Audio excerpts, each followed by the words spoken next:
প্রাচ্যের অক্সফোর্ড খ্যাত শিক্ষা প্রতিষ্ঠান হিসেবে খ্যাতি ঢাকা বিশ্ববিদ্যালয়ের। পড়াশোনার মানের সূচকে বিশ্বের মধ্যে এই বিশ্ববিদ্যালয়ের অবস্থান অনেক পেছনে হলেও প্রতি বছর বিদেশ থেকে শিক্ষার্থীদের ভর্তির প্রবণতা কমেনি। অথচ ঐতিহ্যবাহী এই শিক্ষা প্রতিষ্ঠানের খাবার পানিতে মলমূত্রের জীবাণুর অস্তিত্ব মিলেছে। বিষয়টি অনেকটা অবিশ্বাস্য হলেও গবেষণা তাই বলছে। তাহলে কি সব দিক থেকে মান হারাতে চলেছে প্রতিষ্ঠানটি? এমন প্রশ্ন ওঠা অমূলক কিছু নয়। সম্প্রতি ক্যাম্পাসের 5টি পয়েন্টের পানি পরীক্ষা করে মলমূত্রের জীবাণু থাকার বিষয়টি নিশ্চিত হওয়া গেছে। ঢাকা বিশ্ববিদ্যালয়ের ডিজাস্টার ম্যানেজমেন্ট বিভাগের 2020-21 সেশনের শিক্ষার্থী শাহরিয়ার মোহাম্মদ ইয়ামিন এ তথ্য জানিয়েছেন।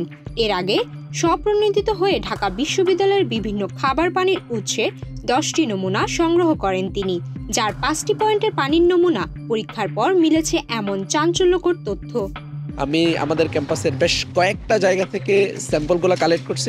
কালেক্ট করে আমাদের যে সরকারি প্রতিষ্ঠান জনস্বাস্থ্য প্রকৌশল অধিদপ্তরের যে কেন্দ্রীয় যে ল্যাবটা আছে সেখানে এগুলা টেস্টের জন্য দিয়েছিলাম, এবং প্রত্যেকটা স্যাম্পলতে 7 ধরনের টেস্ট হয়, যেখানে ম্যাঙ্গানিজ, আয়রন, তারপর হচ্ছে আপনার আরও নানা ধরনের টেস্ট হয়।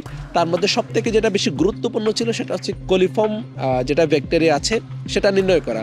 এই ব্যাকটেরিয়া মূলত মেনলি পাওয়া যায় মলমূত্রের ওখানেই এটার উপস্থিতি পাওয়া যায়।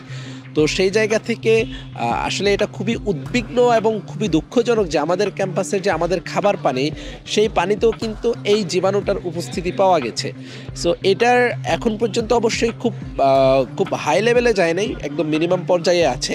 সেই জায়গা থেকে আমরা যদি যথাযথ পদক্ষেপ নিতে পারি তাহলে আমার কাছে মনে হয় কি আমরা খুব বড় ধরনের ভয়ঙ্কর আশঙ্কা থেকে আমরা মুক্তি পাবো। পরীক্ষিত 5টি নমুনার মধ্যে সবচেয়ে কম মাত্রার জীবাণু মিলেছে কলা ভবনের শ্যাডোতে। সেখানে মাত্র 2 মাত্রার অন্তঃপর কার্জন হল সংলগ্ন নমুনায় পাওয়া গেছে 6 মাত্রার জীবাণু। কেন্দ্রীয় গ্রন্থাগারের সামনে থেকে নেওয়া নমুনায় পাওয়া গেছে 8 মাত্রার। জগন্নাথ হল থেকে মাত্র 10 মাত্রার এবং কবি জসিমউদ্দিন হল থেকে পাওয়া গেছে 14 মাত্রার জীবাণু। অথচ দেশে প্রচলিত মান অনুযায়ী এটি একেবারেই শূন্যের কোঠায় থাকা উচিত। পানিতে মলমূত্রের জীবাণুর অস্তিত্ব মিলেছে এমন তথ্যের পর শিক্ষার্থীদের মধ্যে চাঞ্চল্যের সৃষ্টি হয়েছে।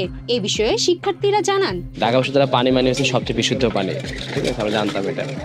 এখন আমরা আসলে যে সময়ের প্রেক্ষাপটে যে এই যে অসুবিধাটা এখন দেখলাম আমরা সবাই খুবই উদ্বিগ্ন, এবং আমাদের শিক্ষার্থীরা বিভিন্ন ধরনের রোগে আক্রান্ত হচ্ছে আমরা দেখছি।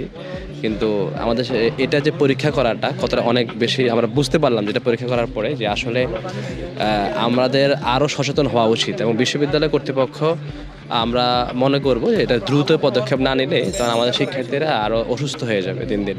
হলে ফিল্টার পাচ্ছি, কিন্তু বাইরে যখন আমি সেরুতে খাই বা হচ্ছে ডাকসুতে খাই, ওখানে কিন্তু ফিল্টারের ব্যবস্থা নাই। তো আমরা রিসেন্টলি যে গবেষণাটা হলো, পরীক্ষাটা হলো পানি নিয়ে, যে জীবাণুগুলো দেখা যাচ্ছে এটাগুলো আসলে আমাদের জন্য অনেক ক্ষতিকর। ওই হিসাবে আমার মনে হয় যে প্রশাসনের উচিত এই বিষয়ে উদ্যোগ নেওয়া, প্রত্যেকটা জায়গায় স্পটে যেন পানির ফিল্টার থাকে সেই বিষয়টা নিশ্চিত করা। সাধারণত সুয়ারেজ বা নর্দমার মিশ্রিত গবাদি পশু খাবারের বর্জ্য, অপর্যাপ্ত বা লিকেজযুক্ত সেপটিক ট্যাঙ্ক, দূষিত খাদ্য প্রক্রিয়াকরণ ব্যবস্থা কলিফর্ম ব্যাকটেরিয়ার উৎস। ফোকাস কলিফর্মযুক্ত পানি বা খাদ্য গ্রহণ করলে ডায়রিয়া, টাইফয়েড, হেপাটাইটিস, কলেরা এবং অন্যান্য পানিবাহিত রোগের ঝুঁকি থাকে বলে জানানো হয় গবেষণা প্রতিবেদনে। এ বিষয়ে বিশ্ববিদ্যালয়ের প্রশাসনের দ্রুত হস্তক্ষেপ কামনা করছেন সাধারণ শিক্ষার্থীরা।